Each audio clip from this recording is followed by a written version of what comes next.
Of course, yesterday, Friday night into yesterday morning, we had our all-nighter 2.0 event, and this year was close. It was real close. Darla and her, which they haven't made it yet, but Darla's team, they shot off like a rocket and then fizzled out towards the end. Lori and the girls started off slow, but finished with the W. Aiden's team was literally like just minutes right behind Lori and him. So it was total of from the time Lori and them won to Darla finally answering with the right clue, and the last picture was literally like 15 minutes apart. So it was, needless to say, me and Ginger, we were quite busy trying to keep up with everybody, and then unfortunately I kept getting a lag there at the beginning, and which might have helped slow Aiden and his team down just a smidge, but it finally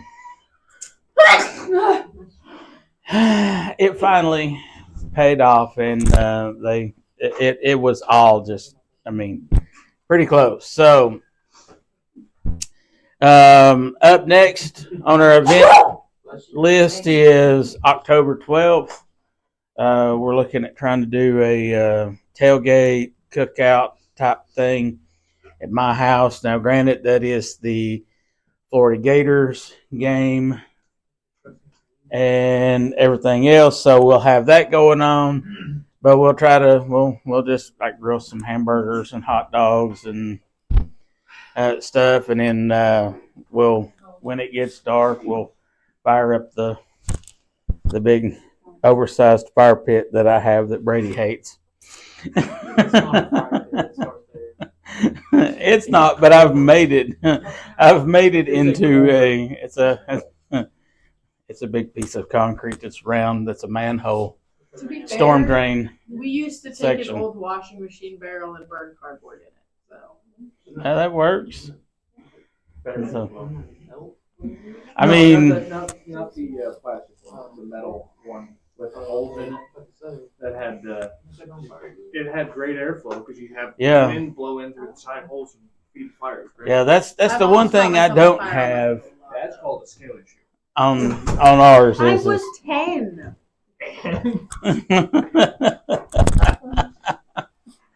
Oh, we're just talking about fire pits. So, anyway, what?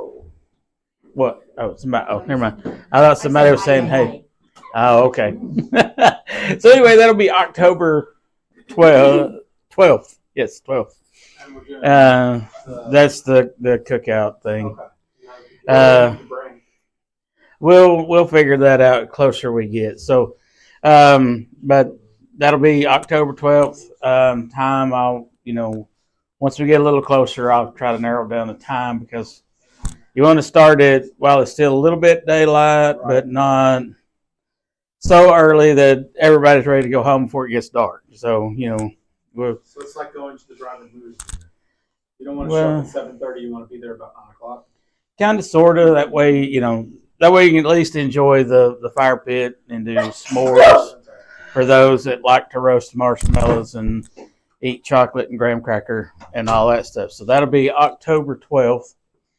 And time, like I said, probably going to be looking at maybe 4 to 5, I would imagine, because it'll start getting dark a little earlier the closer we get to it. So that's kind of what I'm wanting to make sure on. So anyway, that'll be October 12th. Then coming soon, the next thing up, you can be putting it on your calendars, is December 14th. That will be our Christmas light tour again. Of course. Medication for that? Huh? Medication. Medication for what? The Christmas lights? Yes.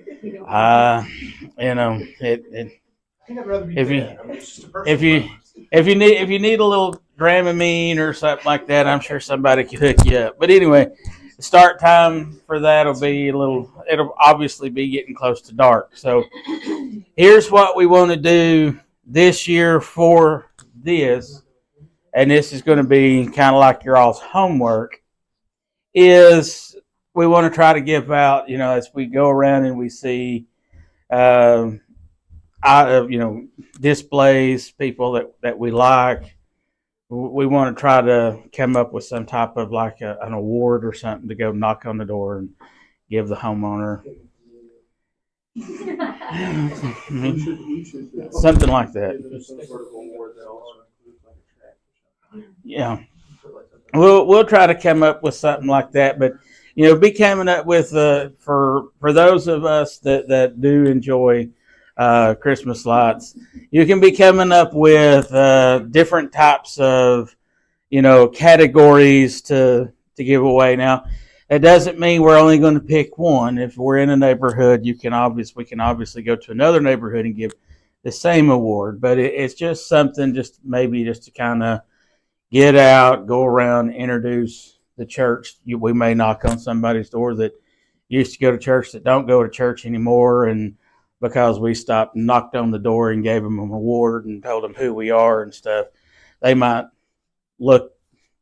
maybe decide, well, let's just go see what that church is about. I mean, like that type of thing. Handle that says "Thank you for your power." But anyway, like I said, that'll be December 14th. So if you want to make note of that, you can, to be, adjusting your schedule for those that maybe work in the evening, whatever. So that'll be December 14th. So anyway, now here we'll jump back into our study. We're still discussing the transcending vision of Obadiah. A little bit of what we're going to be going over today is some stuff that we touched on last week, so it may seem like a little bit of rehashing some things, and we probably will to a small degree, but that's just kind of the way it goes sometimes. But in Obadiah, we'll pick up reading verse number 17. We'll read down through the end of the chapter. We're going to be dealing primarily with verse 20, and it says, "But upon Mount Zion shall be deliverance, and there shall be holiness, and the house of Jacob shall possess their possessions. And the house of Jacob shall be a fire, and the house of Joseph a flame, and the house of Esau for stubble. And they shall kindle in them and devour them, and there shall not be any remaining of the house of Esau, for the Lord hath spoken it. And they of the south shall possess the mount of Esau, and they of the plain the Philistines, and they shall possess the fields of Ephraim, and the fields of Samaria and Benjamin shall possess Gilead. And the captivity of this host of the children of Israel shall possess that of the Canaanites, even unto Zarephath. And the captivity of Jerusalem, which is in Sepharad, shall possess the cities of the south. And Savior shall come up on Mount Zion to judge the mount of Esau, and the kingdom shall be the Lord's." Now, obviously, here in this, we're still, talking about the ending theme of the triumphant part of this vision. We've done talked about the reparation that God has provided for the nation of Israel. We've talked about the results. Last week we talked about the redrawn borders and how God is going to expand them, even though they may not fully possess everything in verse number 19 that we discussed last week. That is coming. God is going to increase the nation of Israel to that. So, we're not really worried about that. But we did see in our map, and some of you may still have it. We see here in the map, this red part right here is where is the nation of the Philistines, where God is going to give that territory back to them, even though at the time of this ancient Israel map, that is possessed by the Philistines, and God promised them that. And of course, we talked about down there the Gaza was in the Philistines, and God has given all of that to the nation of Israel, along with the kingdom of Edom and everything else down at the bottom. And, all of that is what God has promised his people. Nothing is going to stop God from coming through and fulfilling the promises that he has made to the nation of Israel. No amount of anything in this world, no matter how bad the Arab states around the nation of Israel try to stop that, nothing is going to stop God's promise from coming through. So we see that, and especially there with the Gaza, that is Israel's territory. It's not a political hang on, let me open this thing back up. I got it. That is not a political, terrorist organization's property. That is the nation of Israel. The Gaza Strip is Israel. So, as we talked about that, last week, as we were dealing with the read your own borders, today we're wanting to deal with that thought, the reprisal of the promise. God's promise for and to Israel is forever, eternal, and his word will stand even in our unbelief and small thinking. Now, a lot of times, if we're not careful, we can get caught up in the things that are going on in this world. If you're big into paying attention of world politics and so forth, you see what's going on in the nation of Israel. The church uses the nation of Israel, and the church being us, the New Testament church, the believer. We use Israel. We look to Israel to see God's timing. Everything God does is surrounded by Israel. Israel is at the heart of everything God does. The things that God is allowing to happen and to unfold before our very eyes on a world stage is happening around the promises that he has made and the things that he is doing with and through the nation of Israel. That's why it's so important for the Christian to pay attention to what God is doing and to pay attention to what is going on when it comes to the nation of Israel. When we as Americans look on our, national news organizations and we see the things that Washington, D.C. is doing to lessen Israel's prosperity, that should frighten us. That should cause the church to start to get a little antsy. It should cause us to start worrying. Why? Why is that? We've talked about that all the way through, going all the way back to the promise with Abraham back in Genesis. The country the people that bless Israel will be blessed. Those that rise up against Israel, God is going to come after. He's going to bring judgment against that nation. It is no secret, as we've talked about in times past, it is no secret that you find nothing of the United States in prophecy. The United States plays as great a world power as the United States is today, and our power is and influence is waning, whether we want to admit it or not. It is starting to wane. Why? Because we're seeing other countries starting to build their influence while America is voting for Washington, D.C. to lessen our influence. It's no coincidence. That is all in how God has this thing laid out.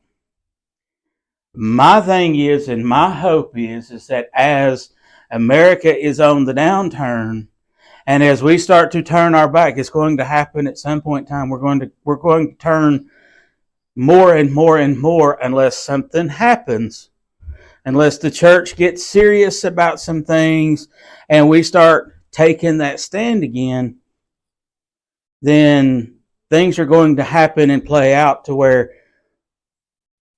America is going to fall off the scene. The only thing that we as the church can hope for is that as that starts to play out, that's going to play out in the time to when Christ is going to rapture the church out. I personally have a feeling that as we start to get closer and closer and closer to that of America turning its back on the nation of Israel and God starting to amp up his judgment against this nation, and we're seeing it. If you just pay a lick of attention to what's going on, you can see just how far America has fallen. We're still free to do things, but as preachers have preached for the last 20 years, those freedoms are getting fewer and fewer and smaller as time progresses. We've seen that during the pandemic. We saw free speech censored. We saw free speech and things that we are afforded. And if you listen and you pay attention to the campaign trail right now, we have one candidate out there saying that it is the government's responsibility and social media platforms' responsibility to censor and to quiet speech that goes contrary to their agenda. That is, I am not making that up. That is out there. You can find it if you look hard enough for it. You will find it. That is what we're up against. We still have the ability to say what we want, how we want, and everything else, but it's getting harder and harder for us to do so. All of this plays out how God has it intended. And like I said, when it comes to the nation of Israel, we need to be paying close attention in these days to what is going on with the nation of Israel. When you see college campuses across this great nation with their God-given right and the freedoms that we allow individuals to have to rise up against the nation of Israel, it should start to, we should start to worry. Why? Because that generation that is out here right now being anti-Semitic is the generations coming through where the church has been the quietest in the latter days. We're seeing that generation, the generation that's rising into power right now, and the people voting for somebody because they have a smile and they put on the persona that they're just a super nice individual. That's the only reason they need to vote for somebody. They don't care anything about what they're going to do to take away their freedoms and their liberties. They just have a great smile, and they're a woman of color. That's all the generation that we have right now that is coming up, that's going into power. That's all they see. They don't pay any, because they don't understand the fallout. And that is exactly what happened. That's what's been proven over and over and over again throughout world history, throughout the historical things within the nation of Israel. If you go back and you study their rise and falls, when they fail, that's when the generations coming up that caused them to fail, their forefathers quit teaching them about the things of God. We've taken God completely out of everything, and we're seeing now America paying the consequence and the price for that. There is going to be a price, no matter what happens.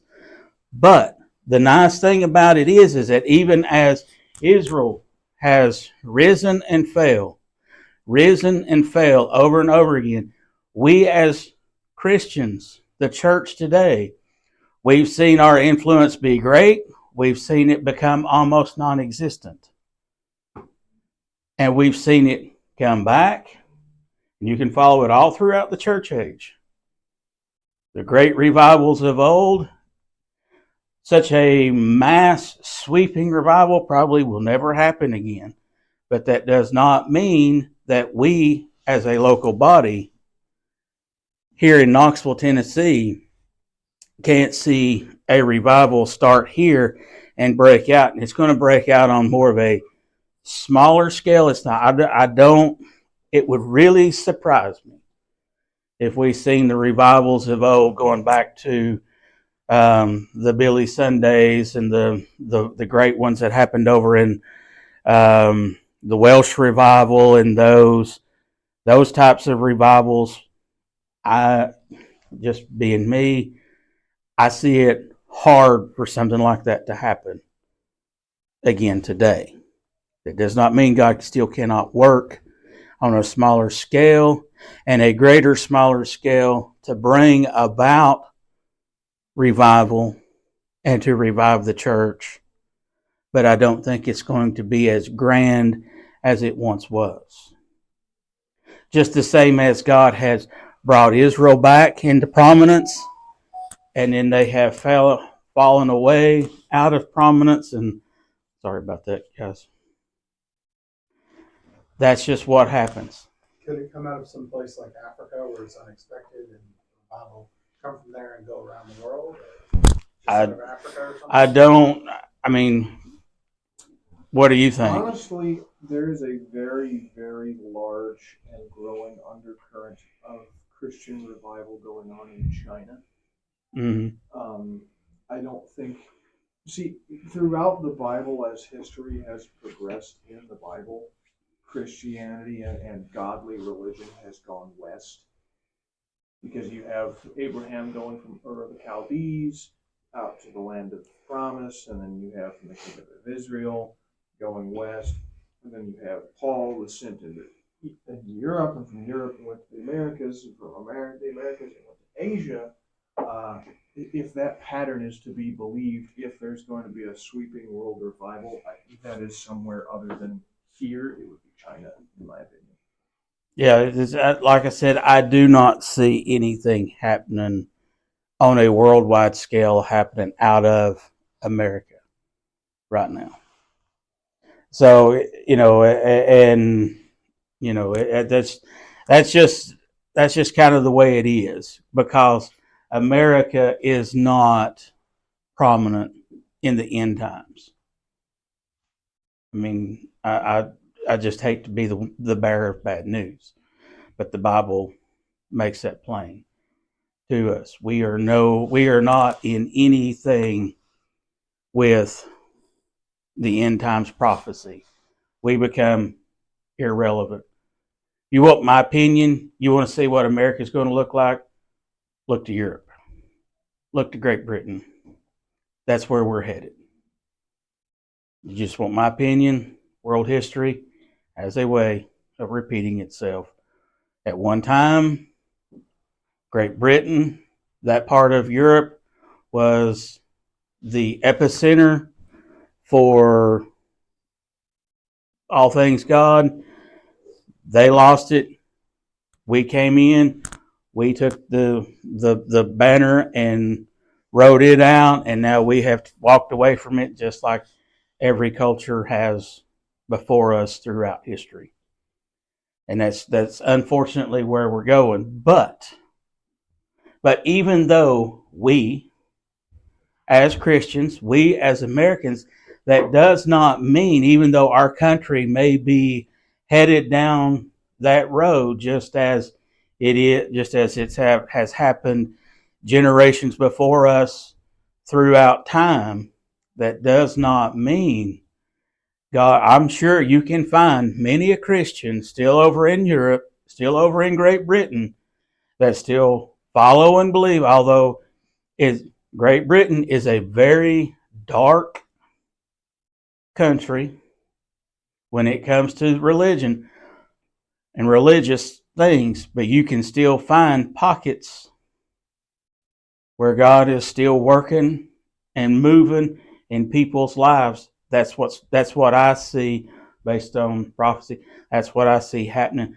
But still yet, even in those dark places over in Europe, God is still working, God is still taking care of His people. That's what we have to hold on to. That is going to be our reprisal here of promise. What God has promised to us, what God has promised to the nation of Israel, He will never go back on.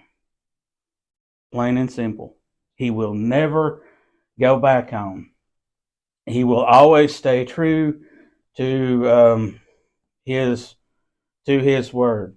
Just as last week we talked about, just how big of the promise that God had for the nation of Israel when they went into the land of Canaan. God had it planned out that they would possess 300,000 square miles. At their zenith, at the height, they only possessed about 30,000.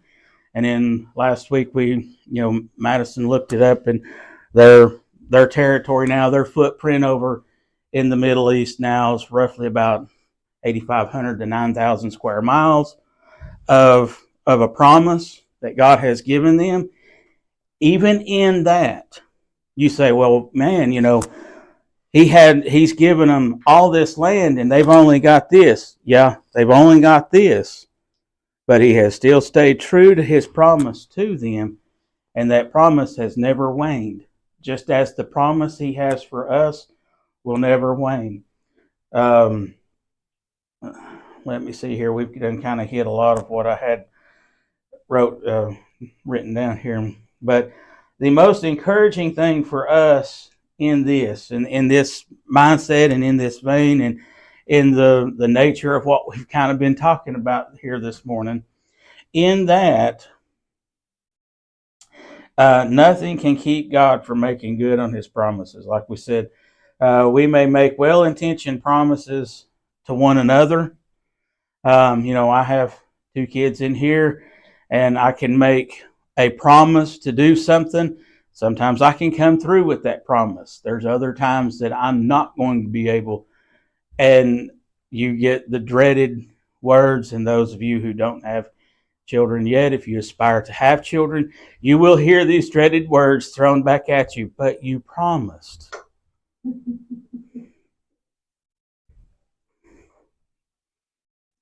I know there's going to be things that within ourselves that all the good intentions we have of making good on those promises, sometimes we're not going to be able to make good on those promises. But as a child of God, as a Christian, as a God-fearing individual, we do not have to worry about God not being able to come through with the promises that He has made to us. Just as the nation of Israel, they may be in a dark time, sort of like what we was talking about a few minutes ago with Great Britain and everything else, with all the things that they are so open to. As you've seen, and you go back and you study the history of the nation of Israel, they're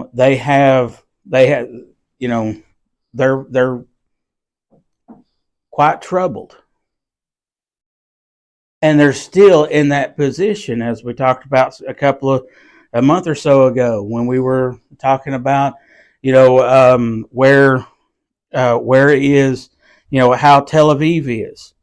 Tel Aviv is one of the most open cities to homosexuality that you can find.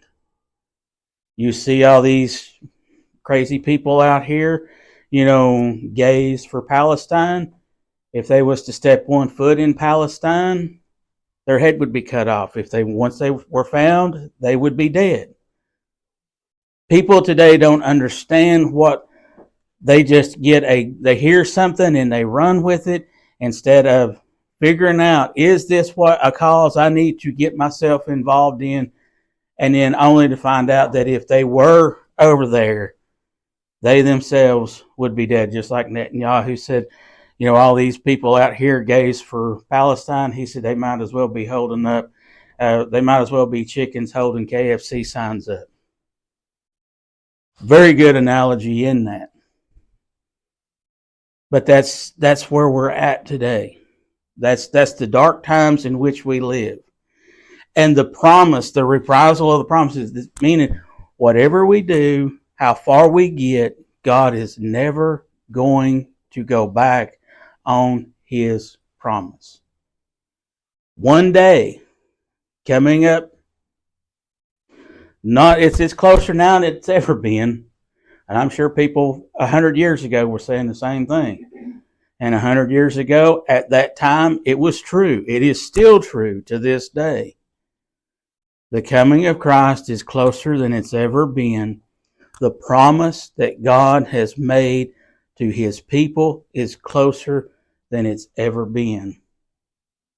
And when he comes back to set up his millennial reign, he will make good on the promise that he has promised his people, and they will possess what he has promised them they're going to possess.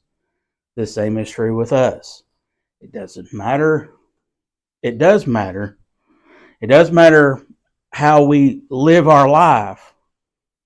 But even when we make mistakes, and even when we fall, and even when we get away from him to some degree, it doesn't matter how far we get away from God. God is always going to be there. He's going to be there. His grace is there. That doesn't mean that we should take advantage of that grace. Some people do. But at some point in time, that grace will run out and God will take you out. Just the way it is. But as it comes right down to it, the promises that God makes to us, he will never go back on. We can take them to the bank, as the old saying goes. So, like I said, the reprisal, that's just something to hope to hang your hat on and to think about. God's promise will never fail. But not to the left bank. Hopefully not. So, all right, you guys are free to go.